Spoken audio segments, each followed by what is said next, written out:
Magandang araw mga kalupa. Magpapatanim tayo ng pakwan. Hindi naman masyadong kaluangan, mga siguro mga 0.3 hectares na. Kasi meron tayong area na bakante,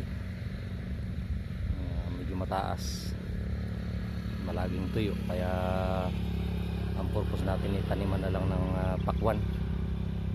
Makatikim naman ng libreng pakwan kung sakasakali na baka mag-ani. Ay tag-araw ngayon, subok na makatikim ng libre pakwan sariling tanim. Kaya ngayon, dahil itong ating pinalagyan ng linya ng araro ay medyo may damo, hindi natin pinararo lahat kasi ang pinaararo natin ay yun lang mismong linya na lalagyan ng balubo na pagtatamnan ng ating bini ng pakwan. Kaya ito, yung medyo madamo-damo pa na yan ay sprayan natin ng herbicide, yung pamatay damo. Ito sa likod ko yung ating gamit.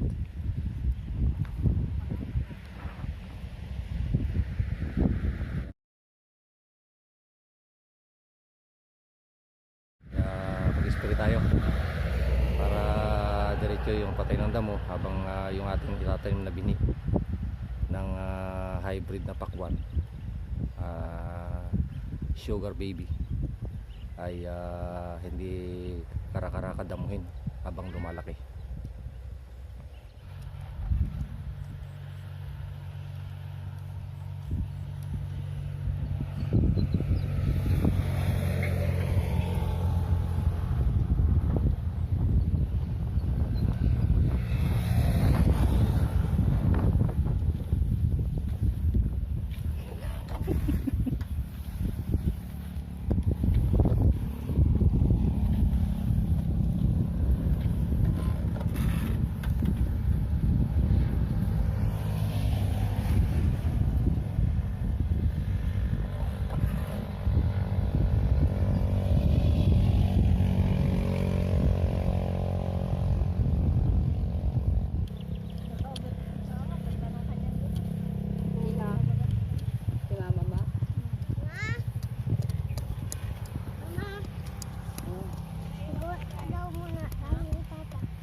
Mamaya pag merindahan. Papa, alaw! Ubusin na kamo rin niya, ubusin.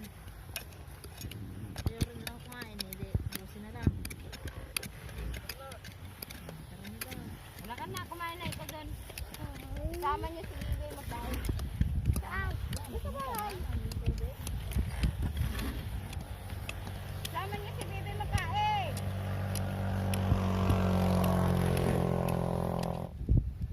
Ayan, mga kalupa, narito na yung ating mga nagbabalubo at nag-uumpisa na silang mag-ayos ng ating lilipatan ng ating binhing pakwan. Dahil medyo maluang-luang din ng konti, kaya yan, medyo meron tayong mga ilang tao na kinuha. Pakikita ko sa inyo kung anong paano sila gumagawa ng ating paglilipatan ng binhi. Ganon din siyempre yung distansya ng ating pagitan ng mga puno ng pakwan, dahil kailangan din medyo madalang dahil gumagapang siya kaya kailangan may distansya din para at least medyo malapad-lapad yung gagapangan ng ating kaway ng pakwan kapag siya ay lumago na.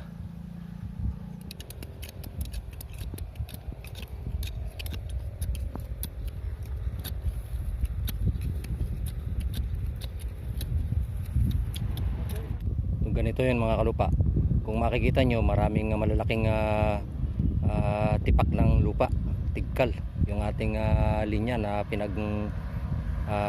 pinagbabalubuan. Pag inlapit mong ganyan ay syempre yun yung malinis na lugar kung saan yan yung nilinis ng ating mga tao nagbabalubo.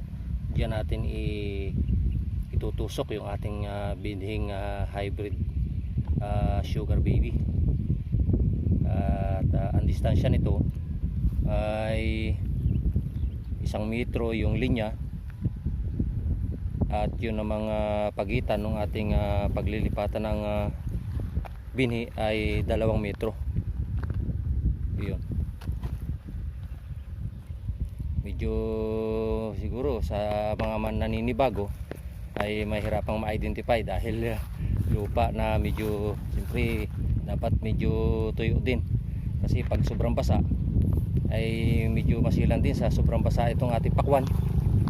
Kaya kailangan ganun lang ang sistema, mamasa-masa, at yan natin ililipat yung ating binhing pakwan. Yan o, medyo pinapino ng konti, pinino ng ating mga magbabalubo yung paglilipatan tanim. Sa distansyang 2 metro ang pagitan bawat puno, at 1 metro yung kanilang pinagpagitanan. Ayan, diba? May linya ng araro, yan yung pagitan, at yun ang mga pagitan din nung paglilipatan ng binhi ay 2 metro.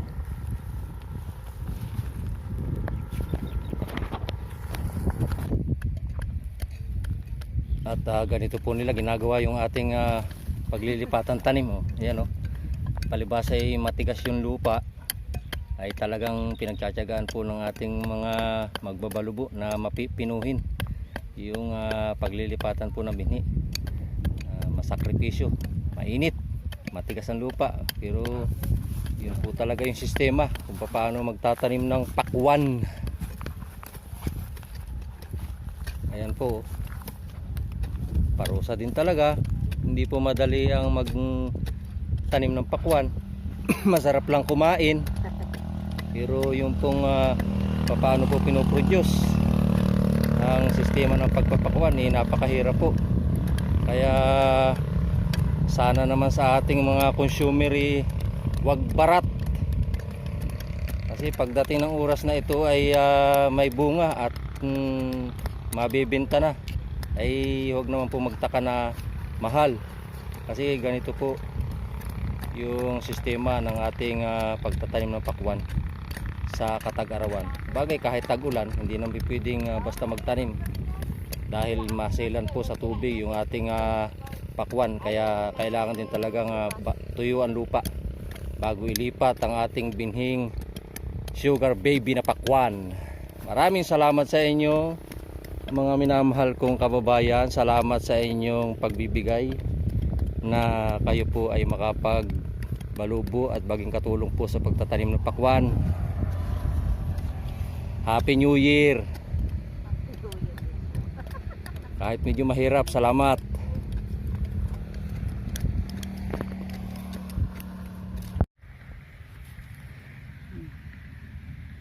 Ito mga kalupa yung ating binhing pakwan.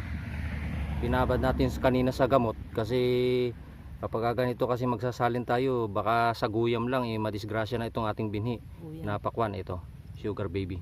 At ito ay sasalin natin dito sa nilinis ng ating mga magbabalubo. Kagaya nitong area na to, ito yung area na kanilang nilinis.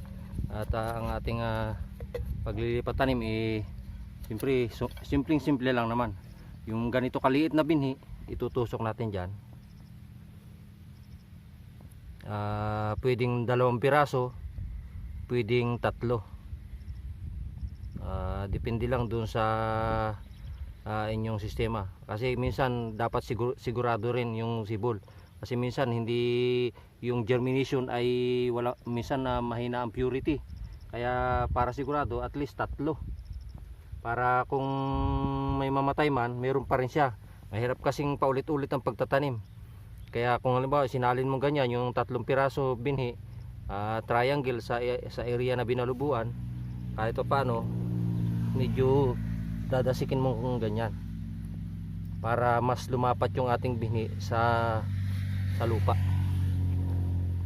At ganun din, lilipat ng tudling, at ganun din yung sistema na gagawin.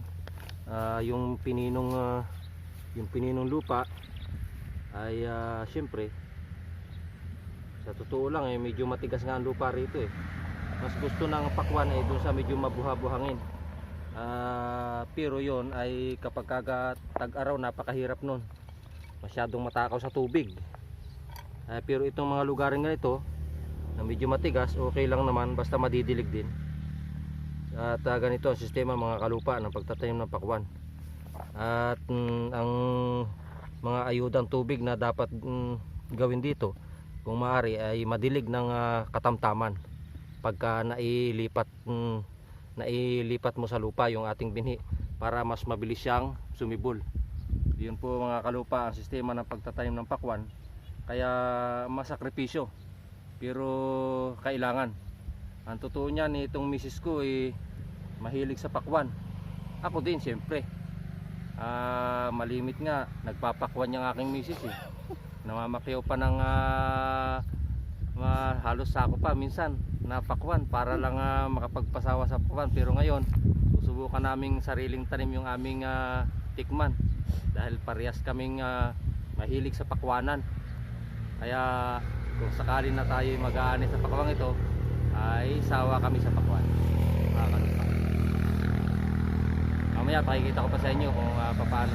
Bagay, nakita nyo na kung paano tayo nagtatanim ng pakwan. Siguro sa mga susunod na pagkakataon, i-document natin kung ano ang development ng ating sugar baby na inilipat natin sa ating pakwanang ito. Magandang araw.